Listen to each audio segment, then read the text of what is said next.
that is what our daughters think of their poor mothers. Well, not us individually, of course. It's just the modern general idea of mother. The new system hasn't left us with an awful lot of time to kill. New system? Oh, you know. Women such as we, widowed, no longer in the prime, but more fully able to appreciate the beauty laid out below us, the Colosseum and the Forum. Beautiful. It has always been lovely. Except that sometimes even this magnificence loses its charm. I will always regard this view with deep warmth and wonder. Well, the luncheon hour is long past, and we have this enormous, vast terrace to ourselves. I never tire of this glorious view. We've had a long time to become intimate with this, haven't we? When we first met, it was right here as girls. We were younger than our girls are now. Do you remember that? Yes, I remember. But the head waiter is wondering why we are lingering. Oh, I'll cure him of that. Thank you for coming to the Colosseum. 2,000 plus years of history and beauty. We're glad you're here. This is a place where hundreds and hundreds of Christians gave up their lives for their cause. To the lions. I told him how much we loved his city. I said, can't we stay just a little bit longer? Then I handed him a lot of lira. And he said, yes, please, signorina, stay. Vino, and tonight, de luna de piena, the full moon. Come on, we could do worse. Go ahead. And who knows when the girls are going to be back? I don't even know back from where. Do you? I think that Italian aviator they met at the embassy invited them to fly to Tarquinia for tea. I suppose they'll want to wait and fly back under De Luna Piena. Ah, moonlight. Moonlight.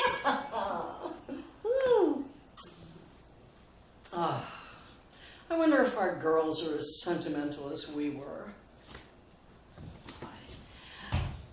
I don't know. I can't imagine what the girls are thinking. I dare say. Well, I'm not exactly sentimental. It's just that 25 years ago, it was you and I were lovely young women. And, oh, Grace, you were exquisite. And your daughter, Barbara, she has more edge, as they say now. She's more effective. And where did she get that? No one has ever accused you of being edgy. I mean, you and Horace were the perfect examples of the old, proper New York. And even though you grew up in East Boston, no one has ever accused you of having edge. Oh, but Barbara, my goodness. She is just really something. And the two of you, I remember being able to set my clock to your routine. When we were neighbors on East 73rd, before Dolphin and I moved to Park Avenue, I could set my clock to the time you drew the shades in the living room. It was 5:45. By 8:30 at night, all the lights in the townhouse were out. It's true. Oh, I often wondered if our entertaining would be keeping you up or disturbing your routine. Oh, well, maybe a little tiring trying to keep up with the girls' schedules, but it would be boring not to. I have no desire to keep up with her daughters. I miss the entertaining. Being the wife of a diplomat was exciting. It was entertaining. I had to do spontaneously of heads of state, of important people. We had to fly to Rome, to Paris, to London on moment's notice. And I loved it. In the comments, "Oh, who is that handsome woman? Is she possibly the wife of Delphin Slade? But the wives of diplomats are usually such crumps." Oh, those were the times. And now we have the girls. Yes. I have my Jenny. Yeah, I just wish she'd fall in love with the wrong man.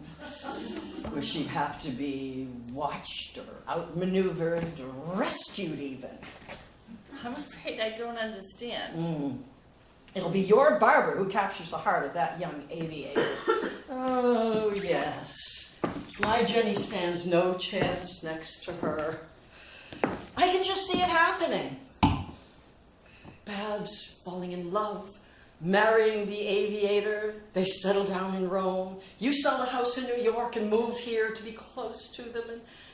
And sometimes I wonder if that's why you enjoy having the girls travel everywhere together. Why, Alita, I think you are given to flights of fancy. At any rate, you overrate my Babs and underestimate your Jenny. No, I don't. I just admire your Barbara, and I just think my Jenny is wonderful. She's perfect if I were a chronic invalid. I always wanted a brilliant daughter, and I don't know how I ended up with an angel instead. And I wonder what life would have been like if our young Jonathan had lived. He was so like his father. Both of our girls are angels. Yes, of course they are. They both have angels' wings. And here they are, off wandering along the seashore with this young aviator, and here we sit.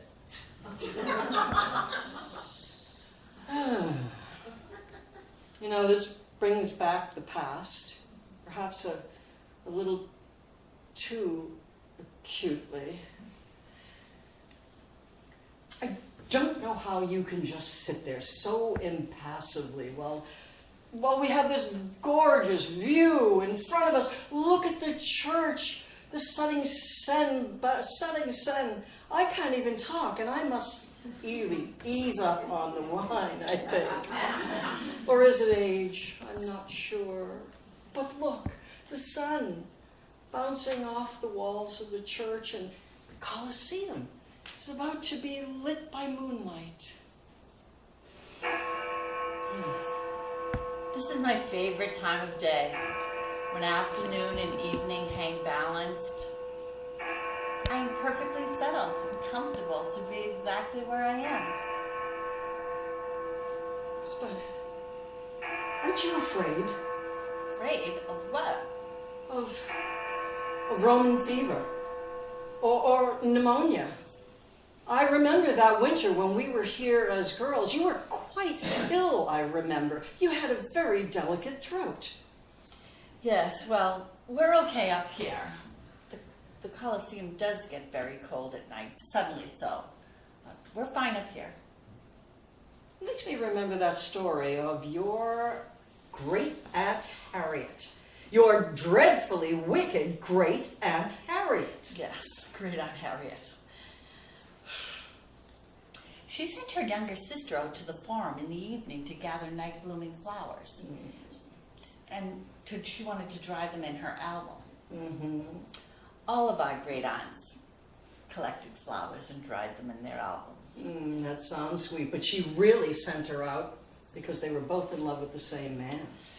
Yes, well, that was the family tradition, and I'd heard Aunt Harriet confessed to it years later. That sister went out there and caught the fever and died. Mother used to frighten us with that story when we were children.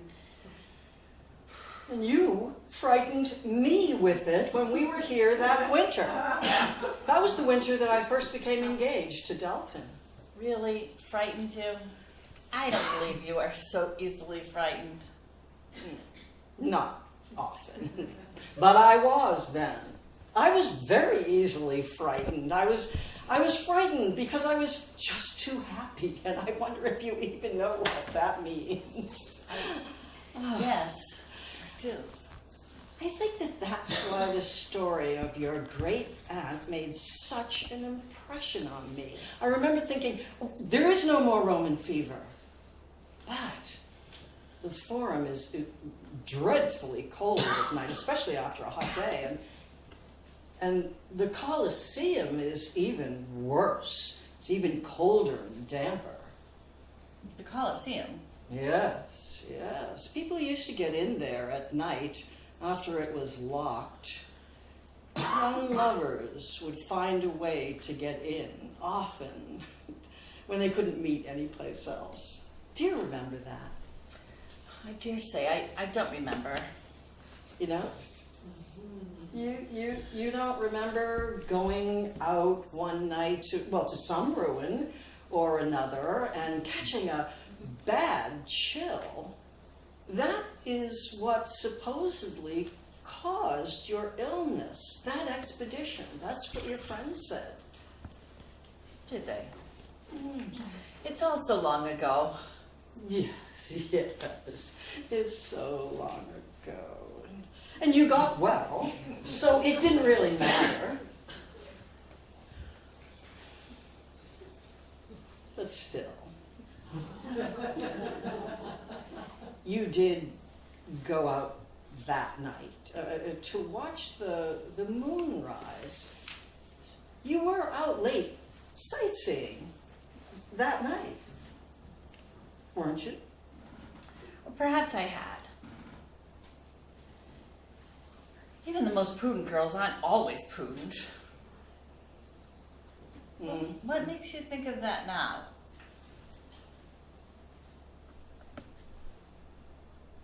All right. I simply can't bear it any longer. Bear what?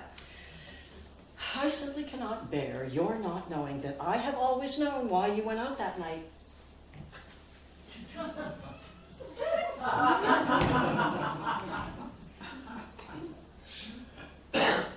Oh, you think I'm bluffing? All right. You went out that night to meet the man that I was engaged to, and I can repeat every word of the letter that drew you there. No, don't. Why not? Oh, come on. Listen, this is how it went. My dear one, things can't go on like this. I must see you alone.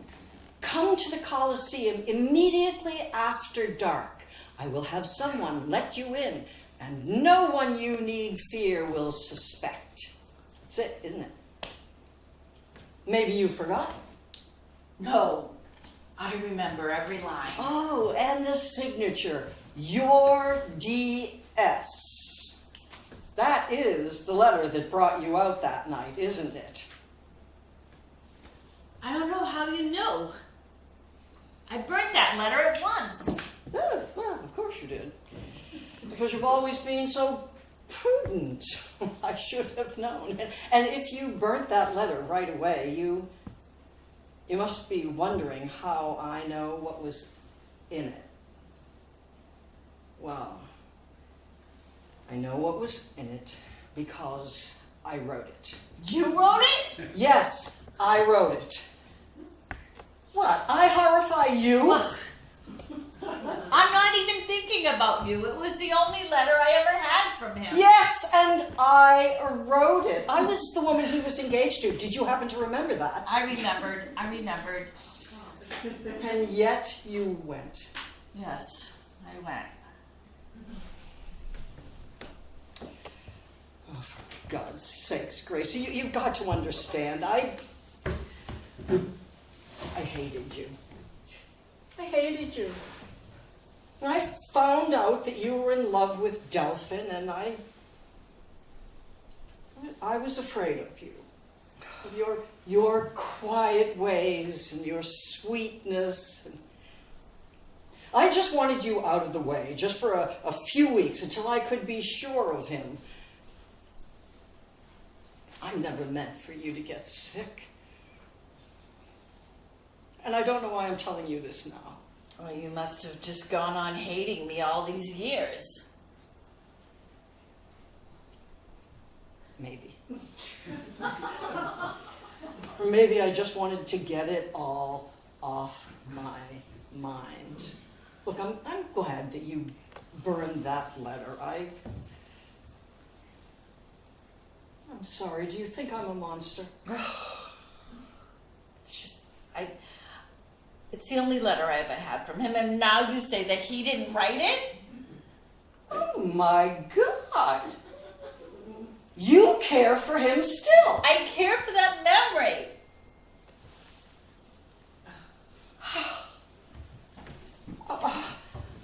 Oh, you must have loved him to live all these years on the memory of a letter, on the ashes of a letter that he didn't even write.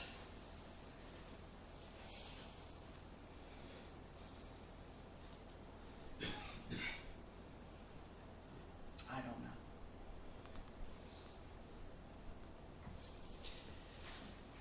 Look, Grace, I'm sorry that I even told you. I don't know what made it come up right now. I could not possibly have known that you cared. There was no way. 2 months after that incident, you married Horace Ainsley. I mean, as soon as you could get out of your sick bed, your mother rushed you off to Florence and married you to that banker. So, of course, I thought you didn't care. Yes, I suppose you would think that. I suppose I did it as sort of a joke. A joke? Well, young girls are ferocious sometimes, especially young girls in love.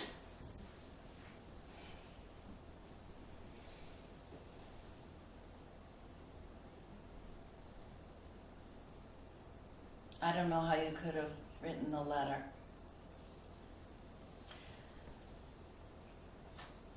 I was in love. I was in a blind fury. It's so cold. We'd better go. I'm sorry for you.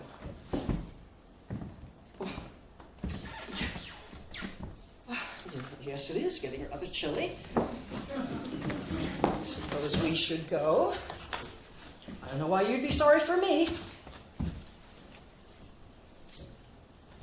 Well, because I went that night, I answered the letter, and I went, and he was there, and we were let in at once. Wait a minute.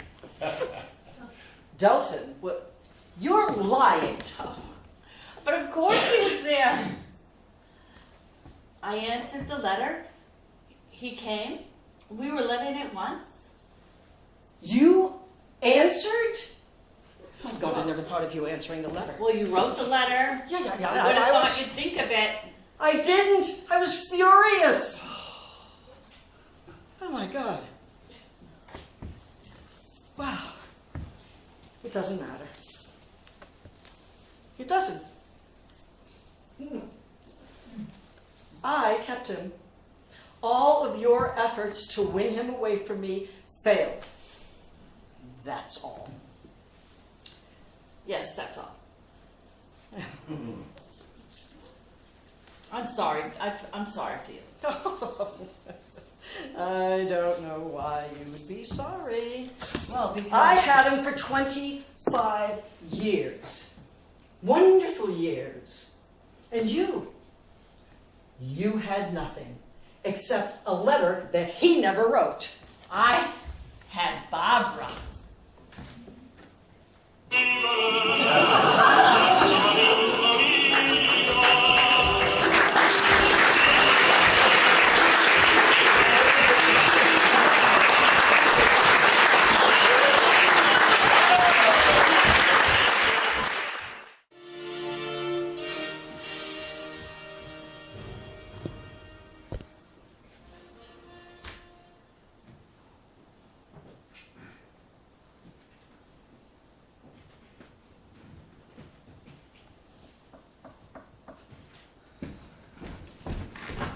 Here you go. Strong and black. Thank you, Raymond. You go above and beyond. Anything for the boss. How was your weekend? Great. Dora and I went to Phil's Fish and Chips. I can see your nutrition classes are making quite an impression. I'm barely passing. Oh, come on, Raymond. Only a few more weeks until graduation. You can do it. Just so you know, I did learn that coffee is not a major food group. Food slows me down. What do you run on? Adrenaline. What if you don't find it? You know, scientists have been searching for the shape of DNA for years. Since Misha, 1860. Exactly. They've been looking for 92 years. So what is the probability of finding it now? But what does the probability of finding it matter? Every piece of data that we gather brings us one step closer to the goal. I mean, who cares if it's in our lifetimes or not? It had better happen in my lifetime. All of these loans. First things first, Raymond. Finish the big D. I can't even decide upon a dissertation topic. You know, my research proposal is in shambles. It will be until it's not. Why didn't God get his PhD? Science couldn't replicate his results. Close. He expelled his first 2 students for learning.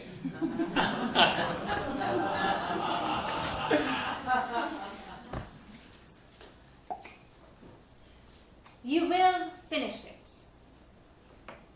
You've got a few more years to get it all figured out. Are those from the photo shoot that we did this morning? Yes, the clarity is so much better since our last adjustment.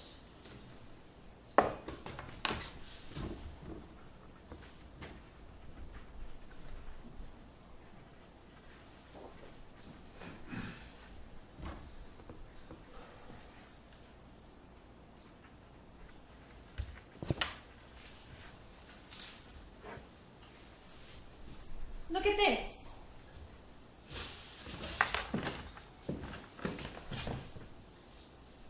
Wow. A turning ladder. It twists upon itself. It's like a corkscrew.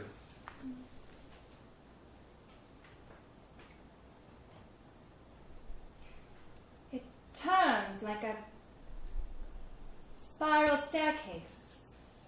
Rising up towards the heavens. Towards the ceiling. Is this it?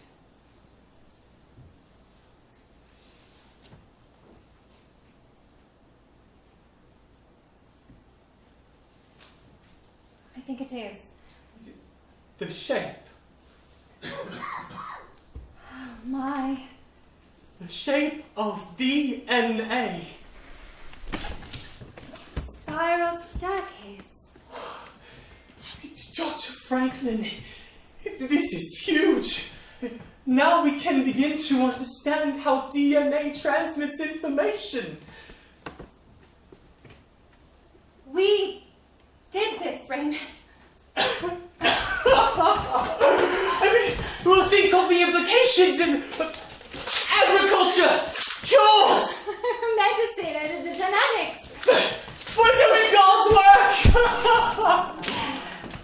My faith lies in the fate and future of our successors. I mean, we are handing them a torch with this discovery. The world needs to know. It will, in good time. We have to keep these findings under wraps for now. The only person we can share them with is Sir Randall, but not even Dora. Understand? This is between you and me.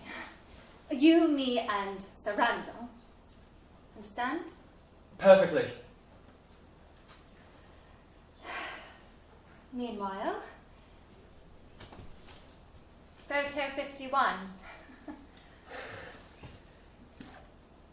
Remember that. 51.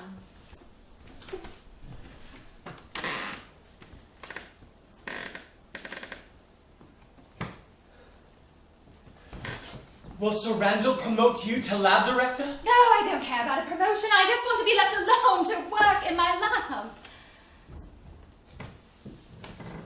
With a stellar intern, of course.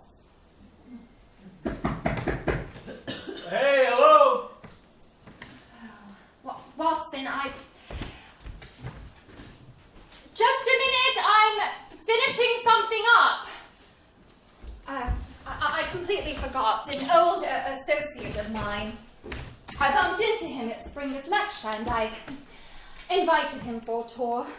Want to smooth the waters between us. He's still a bit miffed at me for referencing our collaborative work on peptides in a paper. Why? Well, he was working on a separate paper and he asked me to wait until it was finished, but he sat on it for months and, well, I had to get going with another project. Oh. Welcome to the world of academic research. Publish or perish. In any case, Watson could be a bit annoying. You know, don't offer him a seat or a cup of coffee. Just a tour. Just enough to be collegial. And remember, don't say anything about photo 51 to him.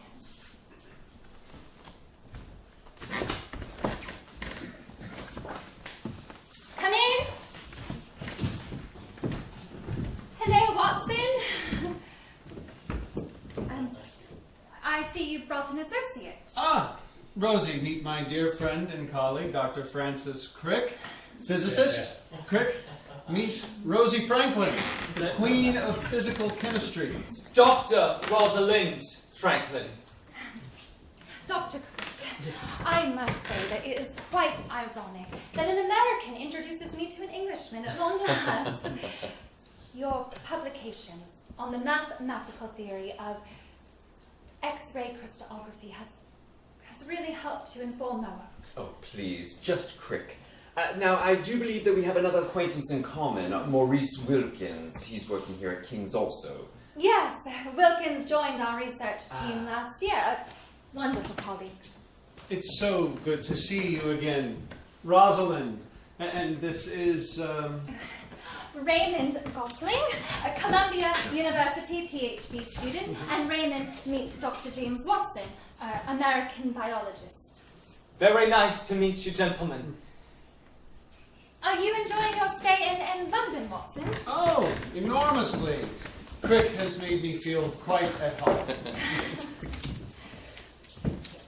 That was a great lecture by Springer today.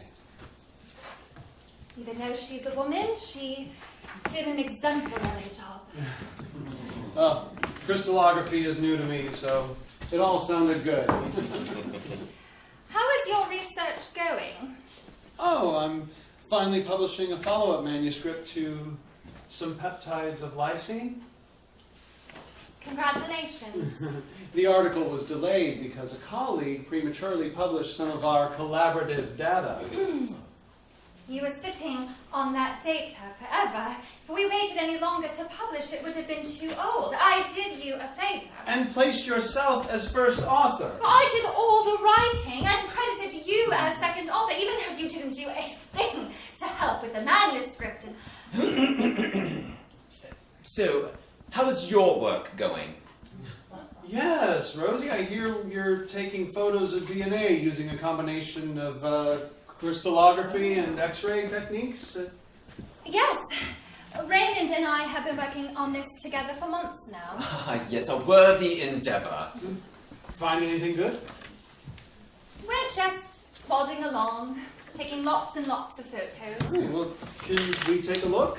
There's really nothing to see yet. Yeah, we're basically just sorting and numbering.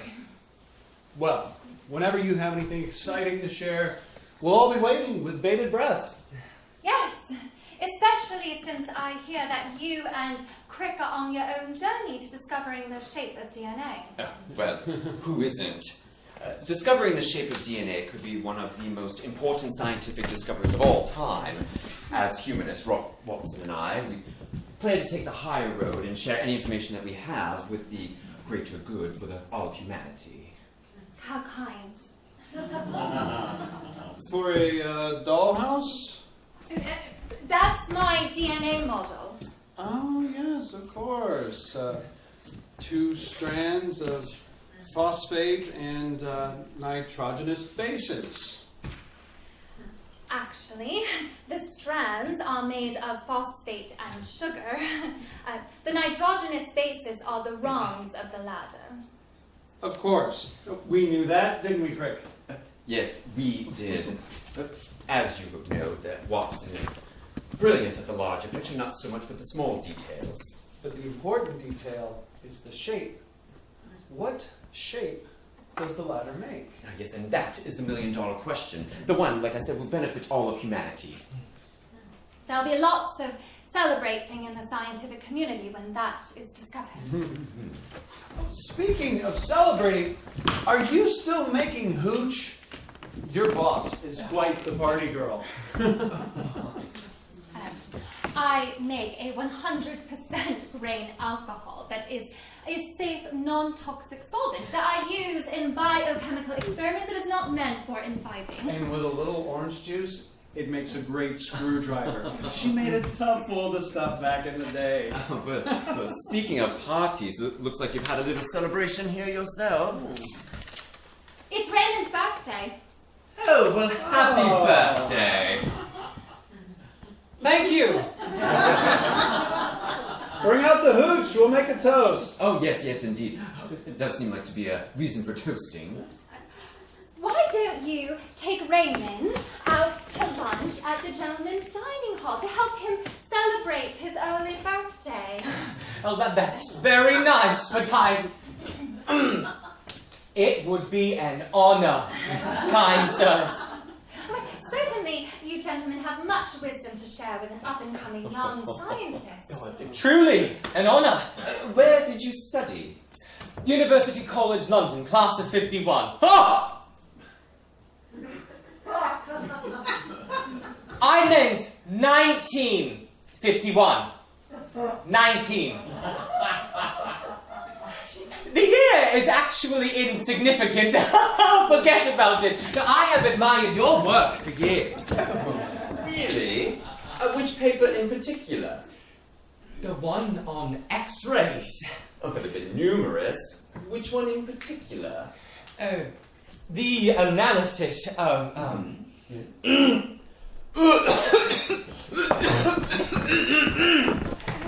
Why don't you take Raymond over to the gentleman's dining hall now and get him some nectar? What, are you coming? No, I need to set up this run of protein crystallization. I started the prep work in the back lab. Ah, your voice has recovered. Yes. It's almost lunchtime and the dining hall will be open. You really ought to go now if you want to get a good seat. Do they have a full bar? Of course. I bet it's still not as good as your solvent. Oh, please, allow me to be a gentleman and give you a hand with all of this. I'll see you boys in the dining hall. Oh, and my photos? To run protein crystallization. I'm going to review them while the samples run. Oh, it must be quite interesting. Really? Better than watching test tubes bubble.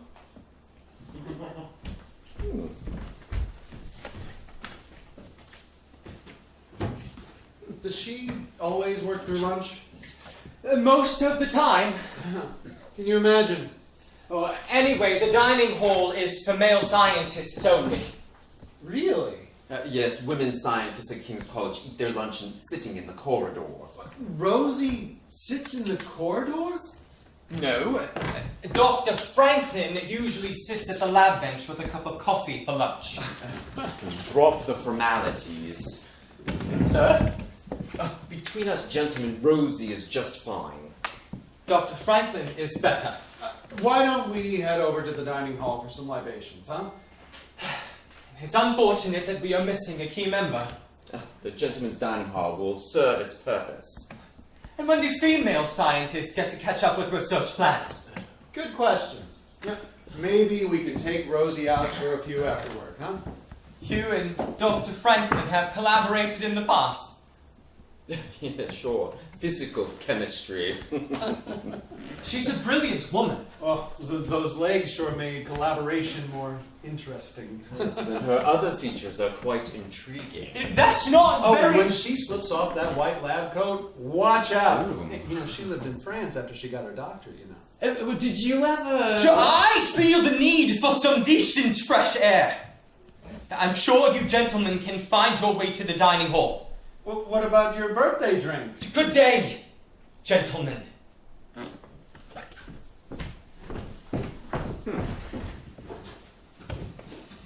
A bit testy, eh? Jeez. I wish Rosie had showed us those photos. I have a plan. How? Maurice Wilkins. Who? Wilkins. Remember? He works here now at King's College. We go back a bit. We must seek him out to the dining hall and have a gentleman's talk. Gentleman's talk. Oh yes, this is how business is done on this side of the ocean. Wilkins may be able to lend us a photo. But aren't there hundreds? We only need one. Yes, but we'll have to sort through hundreds to I find have a the hunch one. that it's photo 51. Photo 51. Oh yes, yes, remember Raymond becoming all flustered when he said class of 51. Huh. Brilliant. Yes, well, I theorize that they saw the shape of DNA in photo 51. Now, these findings can't be held sequestered in the lab of a female scientist and her intern. No one will take their work seriously, but we have the cachet, Watson. We can elevate this work to where it will change the world. Is that okay? We are men of science. All's fair in the search for truth. Are you sure? Think of it as preferred seating. First, we must find Wilkins. Are you sure he'll even go along with this? Of course, he's a perfect gentleman. Rosie will be very upset. Oh, if scientific decisions were based on the moods of women, this could be Nobel Prize material, Watson.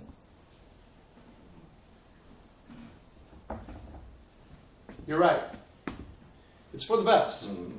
This work must get out to the scientific community as expeditiously as possible, and we are the men to do it. To the Nobel Prize. To scientific progress. Of course. To scientific progress.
Martin, what are you doing up? You should be sleeping. You know the doctor says it's not good for your heart if you get overtired. Oh, well, they're rewriting the editorial as we speak. Endorsing Monahan, of course. I know. The Times editorial board voted to endorse me 10-2. Said I was a bold and imaginative legislator and an excellent congresswoman for the state of New York. Doug got a copy of it somehow. Well, he's going to call as soon as he hears anything definite. He's got a friend at a printing plant in Queens. Yeah. He'll grab a copy of the paper as soon as it's printed. Well, maybe Salzberger just can't stand to have the Times endorse a woman. Or maybe as a Russian Jew, he thinks I'm two-day class A. Yeah, or he just wants a senator who's a tall white male and wears bow ties and suspenders. Yeah. Well, I told everyone we're going ahead with it without the Times. Backwards is not an option. I told Mim to write both speeches, the victory speech and the concession speech. Oh, you know, the usual. I'll study both. Well, I'll thank the voters from the state of New York for being farsighted and forward-thinking enough to make me the first woman in American history who wasn't a widow to be elected to the United States Senate. Yeah. Of course I'll choke on the second one. But I am obliged to respect the wishes of the voters if Moynihan wins. Yeah. Yeah,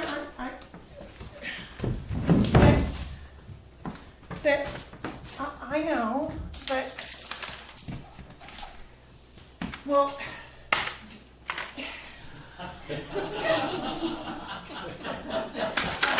I know, yeah, well, Doug said the same thing, yeah, never pick a fight with the New York Times, yeah, well, he is furious, but I think it's with me instead of Moynihan.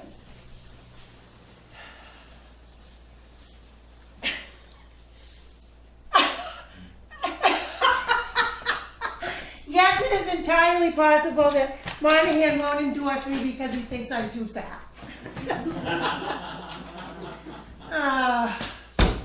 No, they would never send out a fat Jewish woman for a senatorial candidate. Central casting would never do that, no. Will you get some sleep, please? There's no point in both of us being sleep deprived. Besides, there's nothing anyone can do about it anyway. Moynihan owns the paper.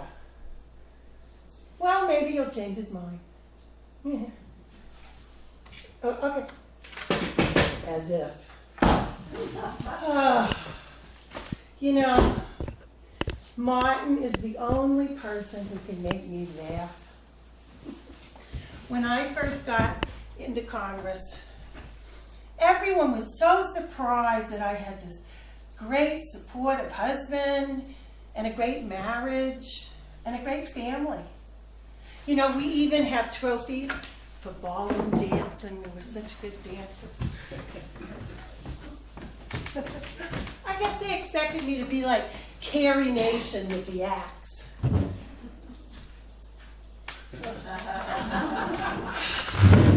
This is what the Senate campaign has gotten me. I used to be a thin, athletic person.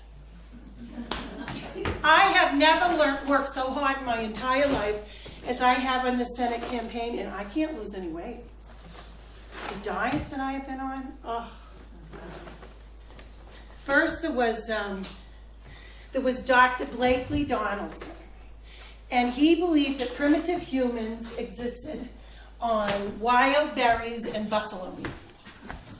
So I ate meat for breakfast, meat for lunch, meat for dinner. We had a heck of a time trying to find buffalo meat. And then there was this long period of time where I went to Weight Watchers, where I learned that inside every fat person is a thin person trying to get out. And then there was Dr. Atkins, another carnivore.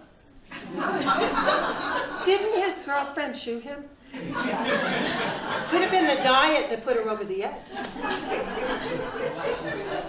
You know, I was told by fellow Russians that I possessed the kind of genes that would have enabled our village to survive the famines in the cold Russian winters. And last but not least, there was this one guy who injected me with pregnant mare's urine. But for whatever reason, it was the most effective.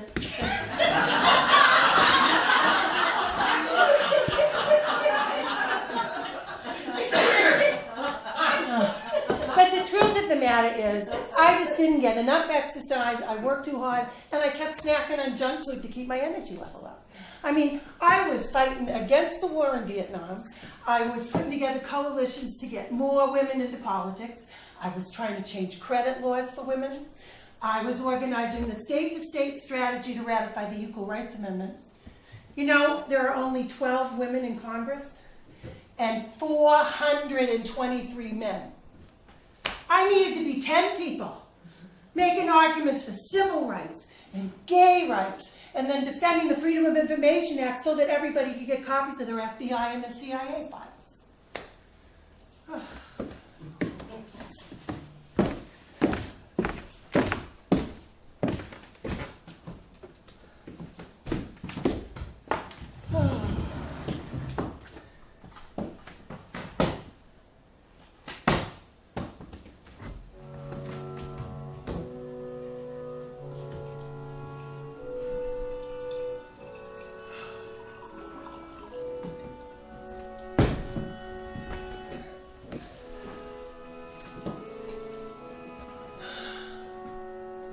There's the Russian temperament right there.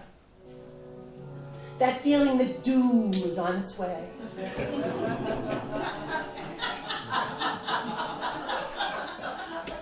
Kind of the way I feel right now. But there's nothing I can do about it. You know, in my family, we learn to accept, but question.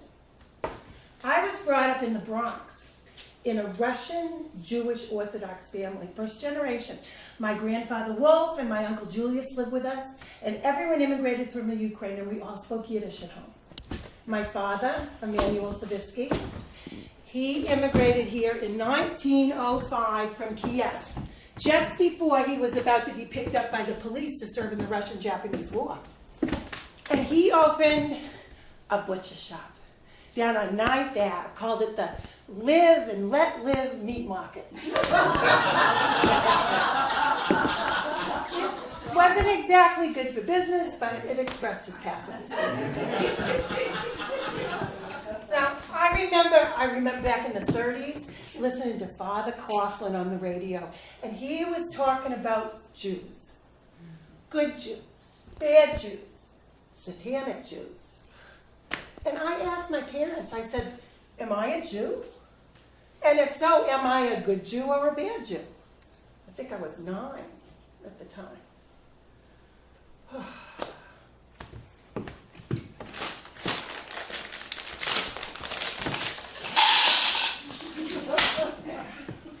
My father's business went under during the Depression, and he died shortly after that. I was 13. Heart attack. Out of the blue. I came home from school one day, and he was gone. Height of the Depression. My grandfather Wolf passed away 6 months earlier, and my uncle Julius got married and moved out. So it was just my mother and me and my sister Helene. At the worst part of the Depression. That's when I think I decided to have a profession and become a lawyer. Okay. I'll show you this. All these pictures of me, everybody, I have my mouth open, like I'm yelling at somebody.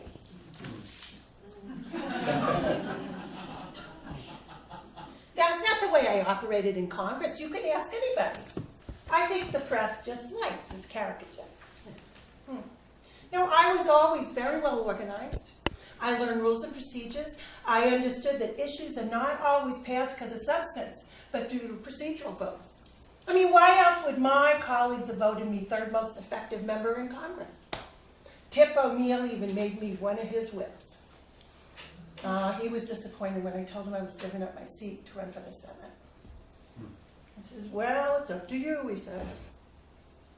But my success in the House was why the Times editorial board voted to endorse me.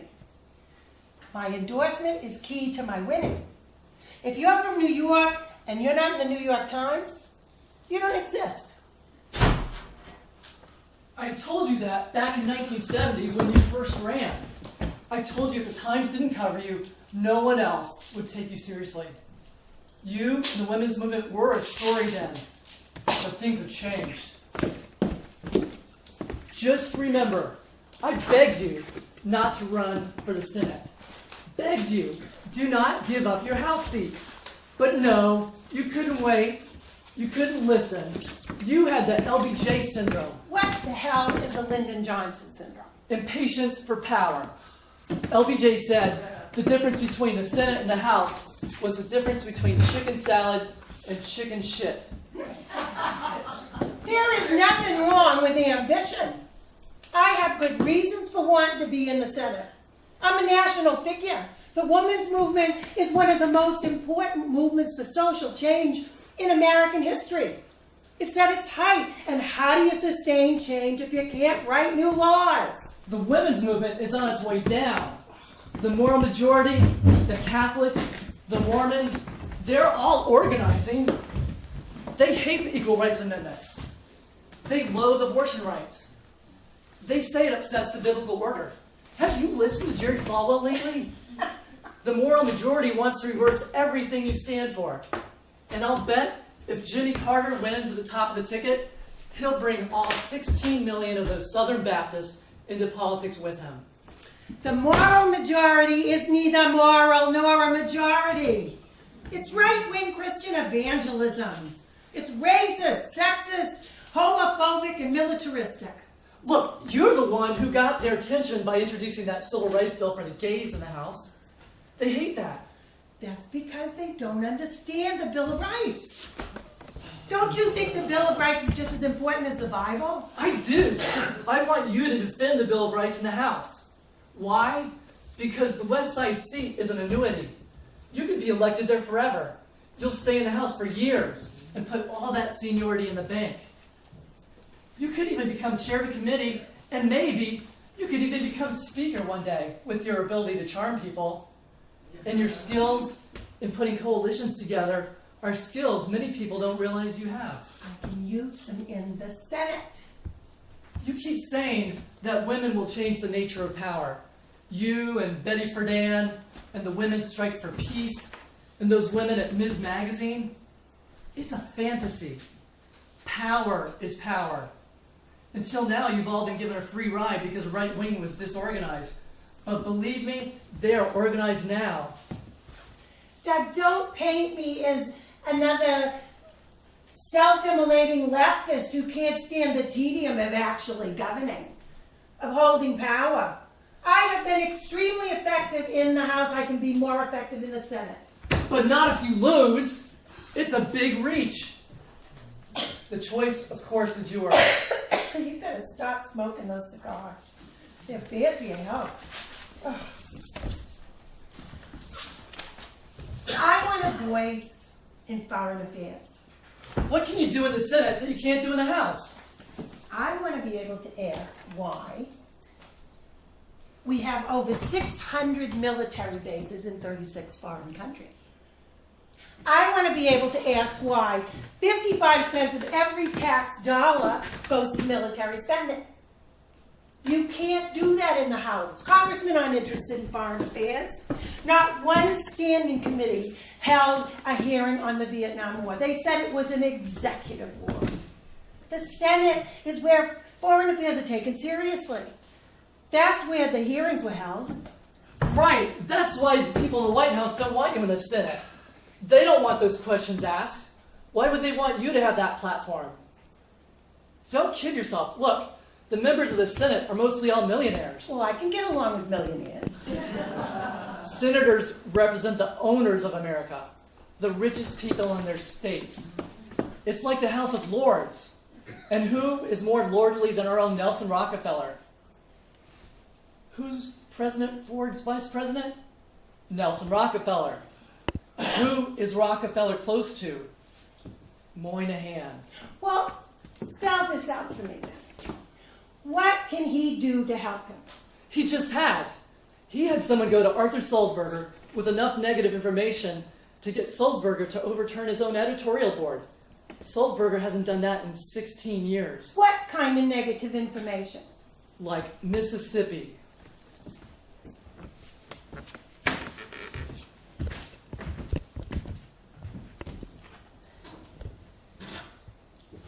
You know,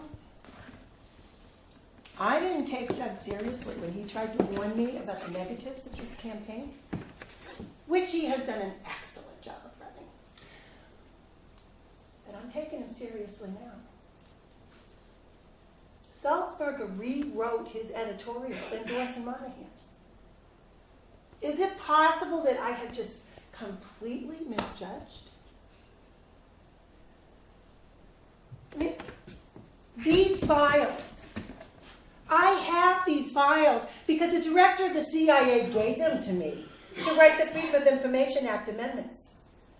In an open society, people have a right to know if they're being surveilled and why.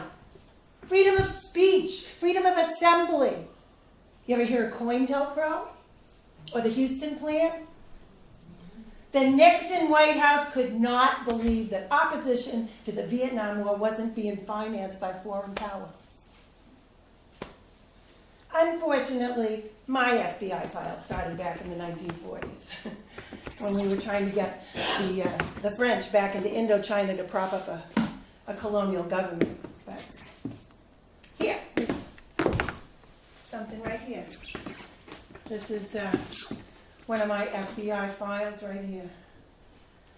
Okay, let's see. The FBI can tell you that in 1949, I paid $4.61 a night to stay in room 525 at the Heidelberg Hotel in Jackson, Mississippi. Wow. Well, that was when I could still get a room. The next time I went back to Mississippi, every hotel room in Jackson was full. A Klan taxi driver offered to take me 10 miles out of town to a nice guest house. I spent the night sitting in the ladies' room stall at the bus station. From then on, from the year that Willie McGee's appeal started, I had the FBI or the CIA right by my side, but I didn't know anything about it. And files like these mean that you can never get a security clearance or be entrusted with security matters. I was just out of law school. And even though I was law review from Columbia Law, I couldn't find any work. So I volunteered to help with the Willie McGee trial for the Lawyers Guild. The American Bar Association didn't take women members then. Willie McGee was a black man sentenced to death for rape. The affair was consensual, but it was with a white woman. And in Mississippi, that's a death sentence. Abe Isserman sent me down there to find him a new lawyer.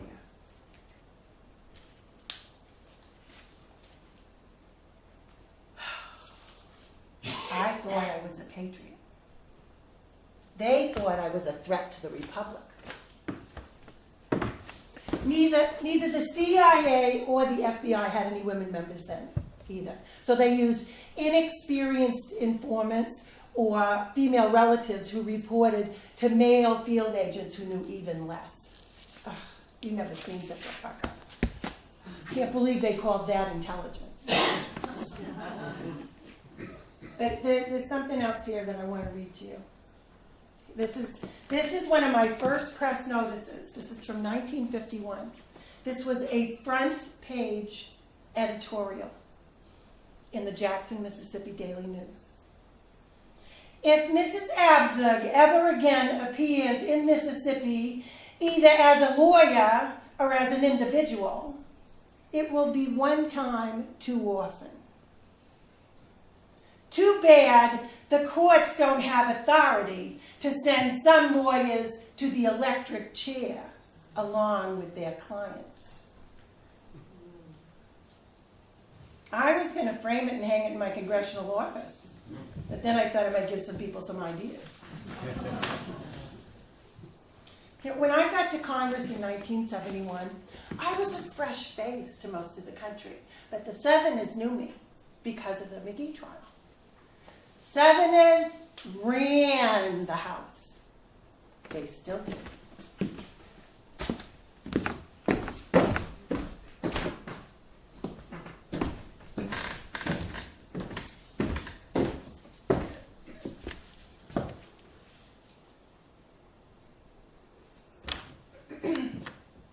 Mr. Speaker, I rise to offer a resolution to bring an end to the war in Vietnam by July 4th, 1971.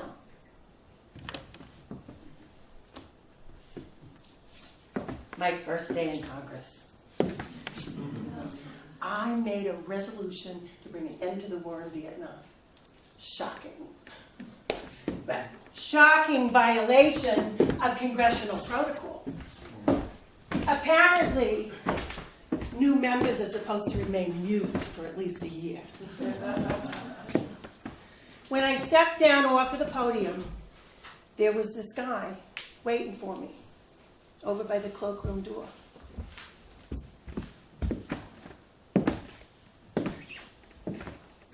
That's quite a resolution to introduce on your first day in Congress, Madam Congresswoman. Have we met? I'm Bella Abzin from the 19th in New York. We know who you are. I'm legal counsel on the Rules Committee.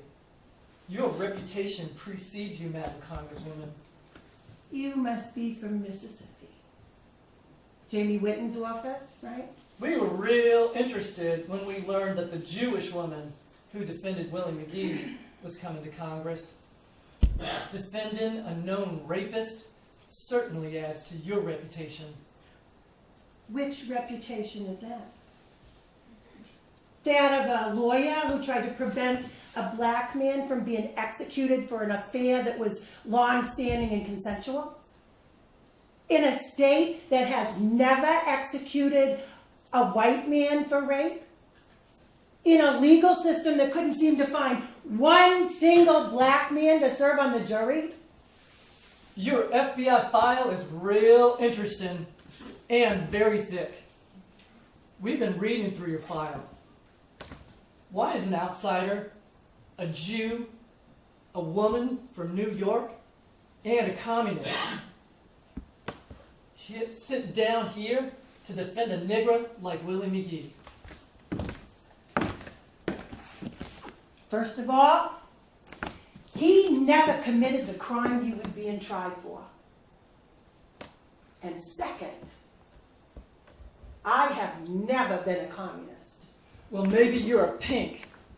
We're real interested to have you here in Congress, Madam Congresswoman.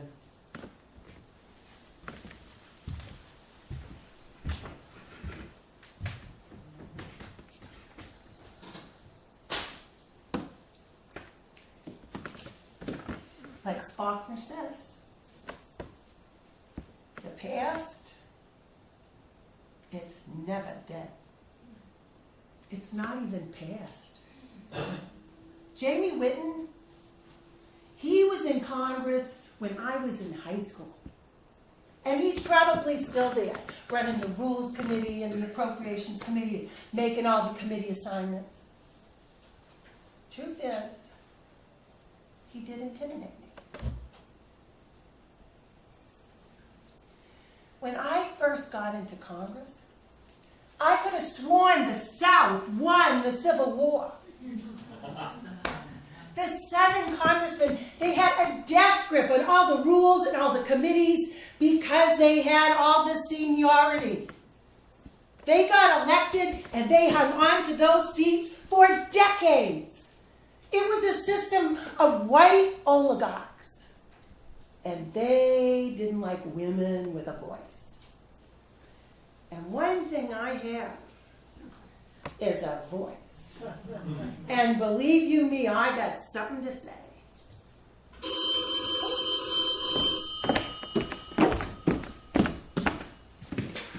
Hello. Yeah. Hi, Doug. I was just thinking about it. What'd you hear?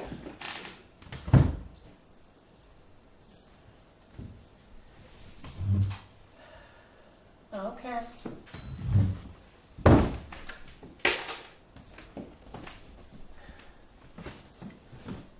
Well, I'm sorry I'm not more surprised. Of course I'm furious, but I can be gracious when I have to be.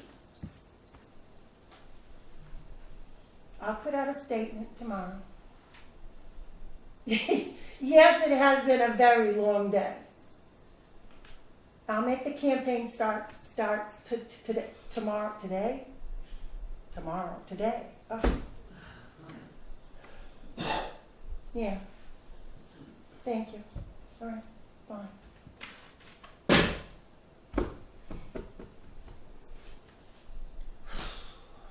Well, tomorrow's Times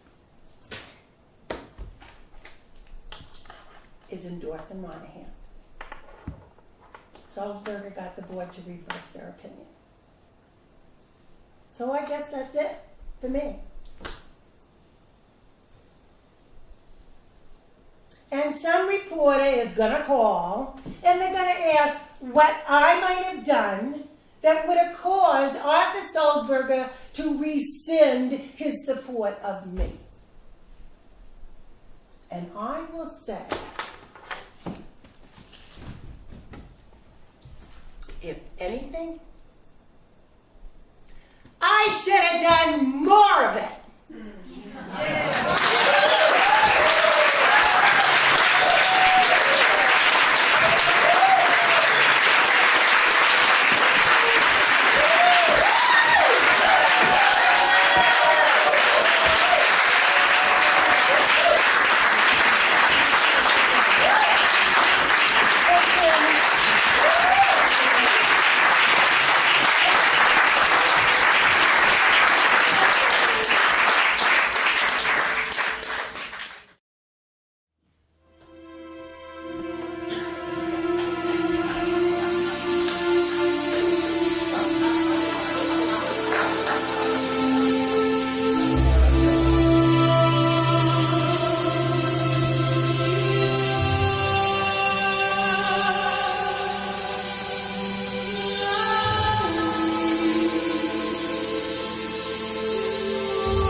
A lower elevation would have been nice, but I admire your fondness for heights. Apollo! Marco! Apollo! Marco! Apollo! Come out wherever you are. 'Tis I, Cassandra, your crazy ex-girlfriend. I'm doing so much better these days, no trouble at all. You're not gonna stand me up now, after all these centuries. Is that you, oh God of light and reason? Don't worry about blinding me with your divine brilliance. I brought sunglasses. They're polarized, UV filtered. I got them at Marshall's. There you are. Am I late? I rarely have cause to visit Olympus these days, and I took a wrong turn. Where did all the snow go? It's okay, I've dimmed my radiance. My dear Cassandra, you look well. Thanks. Immortality, you know? You still look divine.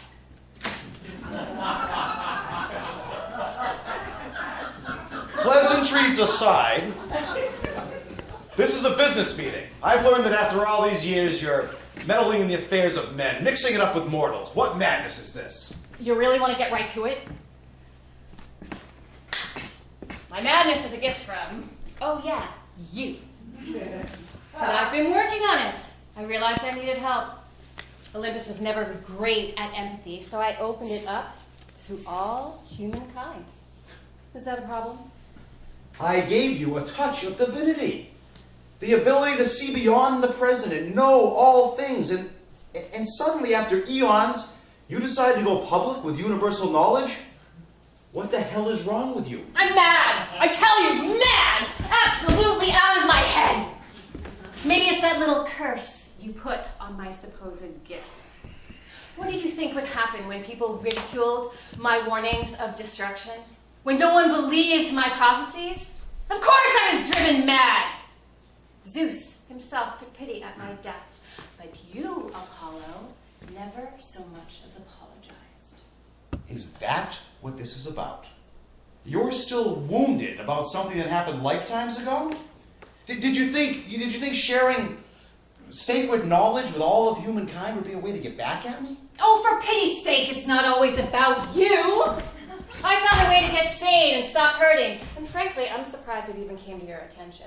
I was sent to try to negotiate with you. Everything is out of balance. Alarms are sounding to high heaven. I am here in the capacity of a god of reason. So please, let's try to resolve this rationally. Sure. Why not? If you want to revisit the past, we can do that. But I forgave you ages ago. Still, it would have been nice to hear, and I'm sorry. I admit, I wronged you that day at my temple. You were very beautiful. And I came on to you even though you were shy and pushed me away. But I proved to you that I was Apollo with the gift of sight, and that my attention was sincere. So you do remember. I was trembling and awestruck. I couldn't believe you chose me, that you actually liked me. But I was a temple virgin, and you knew that too. God wants what he wants.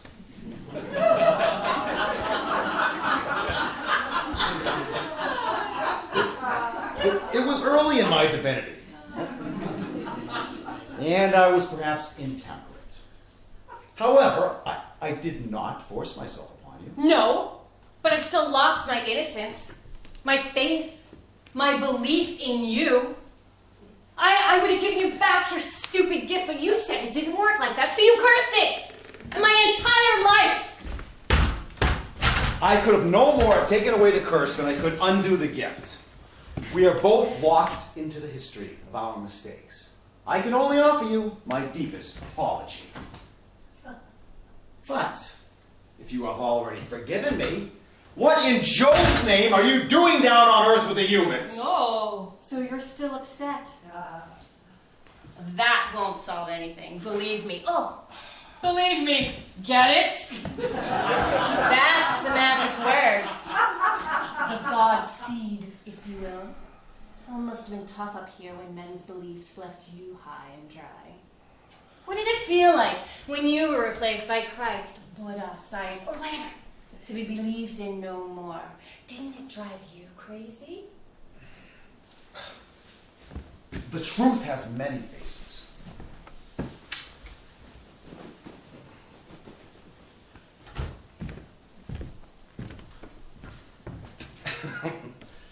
The truth has many faces.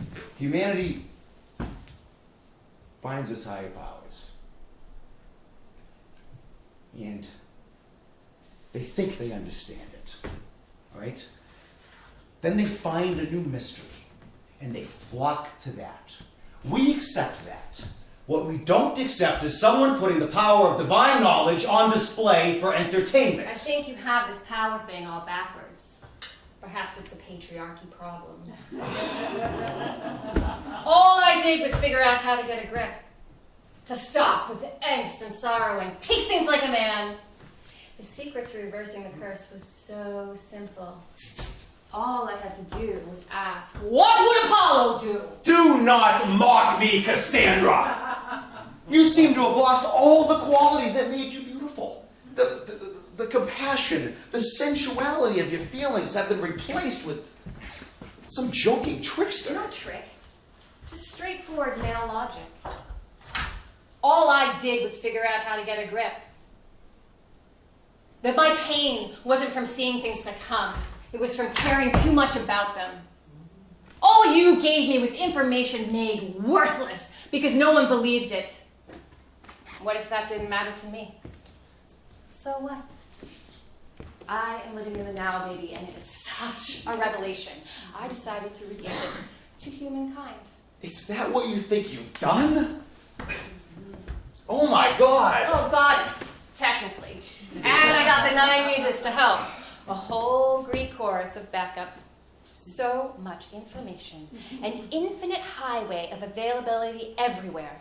Well, anywhere with Wi-Fi access. It's a disaster! You've unleashed the greatest breach of knowledge in history. They can't handle it. They're not nearly ready. Well, which is why it's taken a while to download everything. I needed multiple platforms and devices, and compatibility is an ongoing issue. The IT gods have been of great help. Googleopolis, Wikipedia, Algorithmia. I have given worldwide access to information, and now all men feel smart and powerful.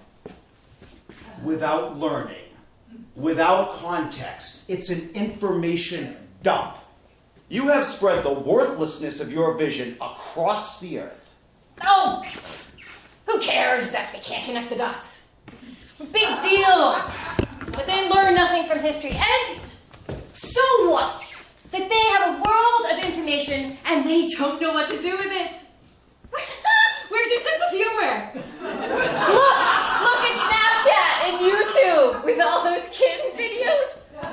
That is genius. Even I didn't see coming. You're actually proud of yourself, aren't you? Totally. I used to be the poster child of female hysteria, and now look at me. The goddess of the information age. I could have named the internet the Cassandra Project or the worst idea ever, and they still would have gobbled it up. It's www.com for all. Wham. Mic drop. You're welcome. You realize they're using these same tools for mass surveillance and manipulation, right? While everyone's hypnotized with their screens, there is war and oppression, and the entire planet is in the throes of chaos and ruin. I used to care! But things have changed. Caring is what made me crazy. Now, I'm immortal like you, and I get it makes no difference. They're going to believe what they think they see. And they're sure they've got it under control. Why fight? Let it go. I miss the Cassandra I used to know. Who pledged her life to my temple. Who aspired to godliness through her humility. I remember her. And you playing on your lyre. Despite everything that happened after, I remember loving you above all the other gods.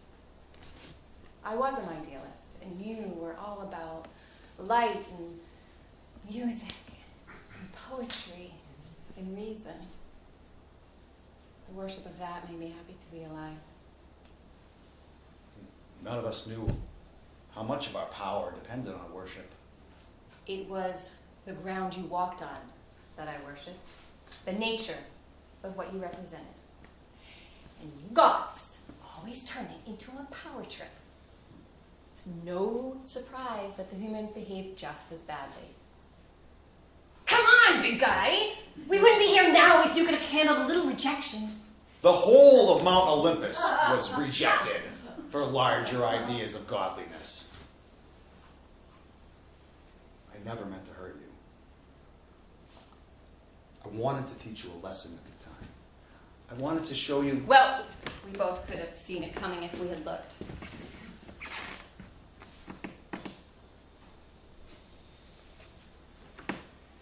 Pretty much all of history can be reduced to problems of communication.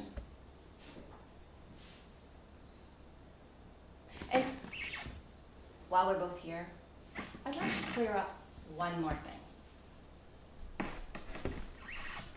I never actually rejected you.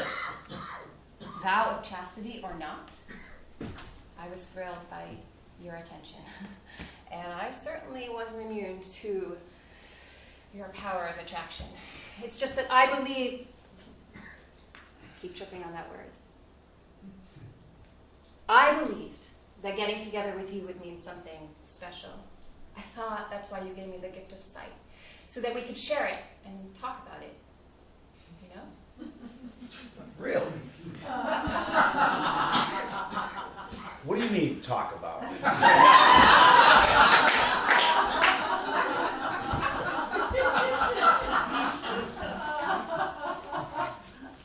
That after the kissing and getting naked part, that there would be more. Other parts. Together. And when you made it clear you only wanted one part, well, it was a big turn.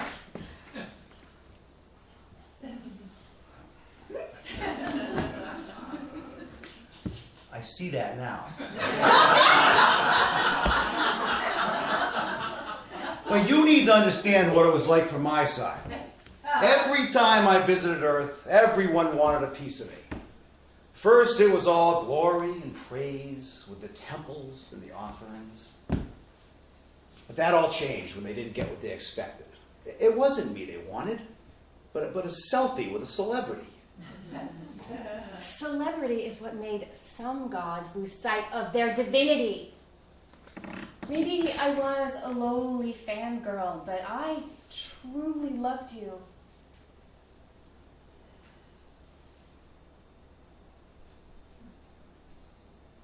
Aren't we a little old? Aren't we a little old in centuries to be talking about sex? But then again, you're the one who's given man the internet, the limitless conduit for pornography. I doubt you think that has helped mankind better understand what women really want. I talk about love, and you make it about pornography? Really? I can't cry anymore about what they do with content. Take away conscience and accountability, and all information is equal. They have the entire history of human thought at their fingertips, and if all they care about is money or gaming or this or that tyrant, oh well, there's nothing we can do about it. I disagree. But perhaps we've both been looking at this the wrong way. Back when I was in power, I messed up. And you, Cassandra, took the fall and became the archetype for a beautiful, batshit crazy woman. That's not how I would put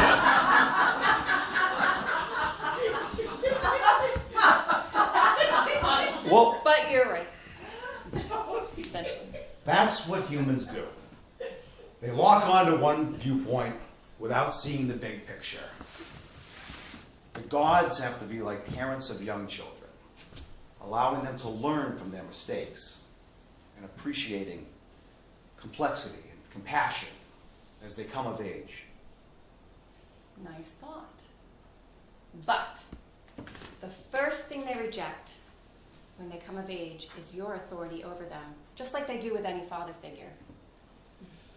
It must be so annoying! If it was, the gods would be forever enraged by our impotence and their disrespect. Instead, we stay, and we continue to watch over them, no matter what they do. You really can forgive them. And here I thought you couldn't let things go. I heard it said that to forgive is divine.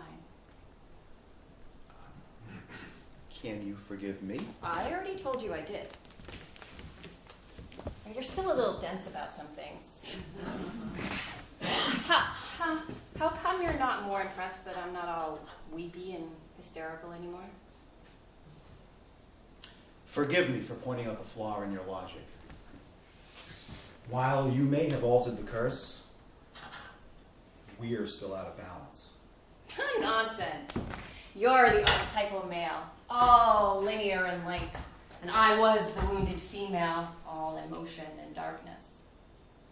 As soon as I surrendered to your logic, I got a taste of your power. Is this how it's always felt, being the man? It gets old.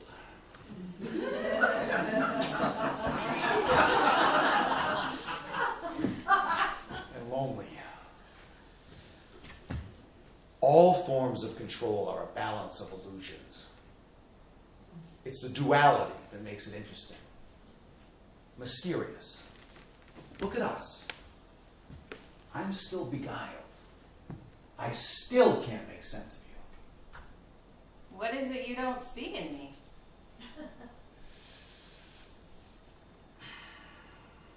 There has to be a better way of handling this rift.